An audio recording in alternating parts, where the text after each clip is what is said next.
Assalamualaikum warahmatullahi wabarakatuh. Perkenalkan, nama saya Muhammad Eridio, NIM 0519333734. Saya dari program studi Ilmu Administrasi Negara. Pada tugas 2 mata kuliah Administrasi Perkantoran ini, saya akan menjelaskan tentang dampak efisiensi anggaran pada sektor pendidikan. Efisiensi anggaran di sektor pendidikan ini adalah upaya untuk mencapai tujuan pendidikan dengan alokasi dana yang lebih bijak atau menghasilkan kualitas yang lebih baik dengan jumlah dana yang sederhana. Namun, tentunya dari upaya efisiensi anggaran pada sektor pendidikan ini pasti memiliki dampak yang akan muncul. Adapun dampak yang akan mungkin terjadi apabila efisiensi anggaran ini diterapkan. Di sini saya akan menjelaskan dampak positif dan dampak negatif dari efisiensi anggaran. Adapun dampak positif dari efisiensi anggaran sektor pendidikan yaitu yang pertama, perluasan akses pendidikan yang lebih merata. Contoh nyata, dengan dana yang lebih efisien, pemerintah bisa membangun atau merenovasi sekolah di daerah terpencil yang sebelumnya kurang terjangkau. Dana juga bisa dialokasikan untuk program beasiswa ataupun biaya pendidikan bagi siswa yang keluarganya kurang mampu. Ini memungkinkan lebih banyak anak-anak terutama dari kelompok rentan untuk mengenyam pendidikan dan meningkatkan mobilitas sosial mereka. Fakta, efisiensi yang baik dapat mengalihkan dana dari pos yang tidak efisien ke pos yang mendukung pemerataan akses seperti program afirmasi atau pembangunan infrastruktur di daerah 3T.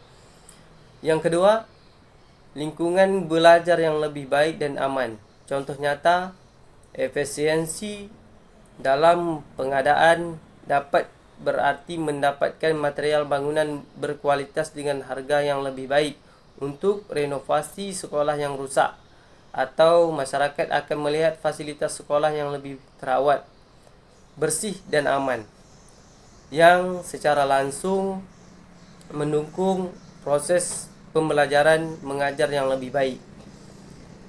Informasi agar pemeliharaan yang efisien memastikan bahwa fasilitas tetap berfungsi dan aman, yang merupakan salah satu aspek penting dalam lingkungan belajar yang sehat.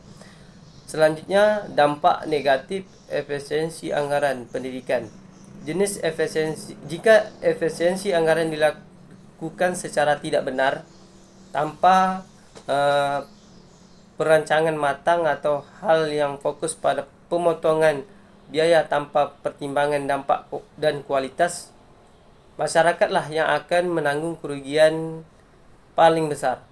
Adapun dampak sebagai berikut. Yang pertama yaitu peningkatan angka putus sekolah dan ketimpangan pendidikan. Contoh nyata, jika efisiensi berarti penghapusan beasiswa, peningkatan biaya SPP atau penutupan sekolah di daerah kurang berkembang, maka banyak anak dari keluarga miskin akan terpaksa putus sekolah.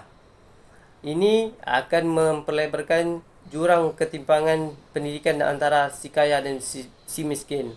Yang kedua, kesejahteraan guru menurun dan potensi pemecatan. Contoh nyata, efisiensi yang tidak hati-hati bisa berujung pada pemotongan tunjangan, gaji, ataupun bahkan pemecatan guru honorer secara massal.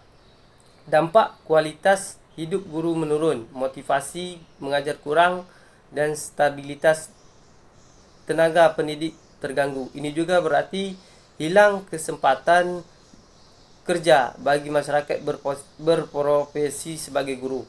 Fakta, beberapa pakar pendidikan telah mengingatkan bahawa pemotongan anggaran berisiko menekankan program pembangunan guru dan dampak pada moral tenaga pendidik.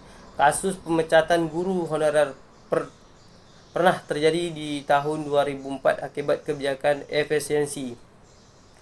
Dapat saya simpulkan bahawa efisiensi anggaran di sektor pendidikan ini adalah suatu kehausan untuk memastikan keberlanjutan dan akuntabilitas dengan tujuan untuk penghematan biaya. Namun, kebijakan efisiensi ini harus diperhatikan dampak dan kualitas inti dari kualitas pendidik di Indonesia.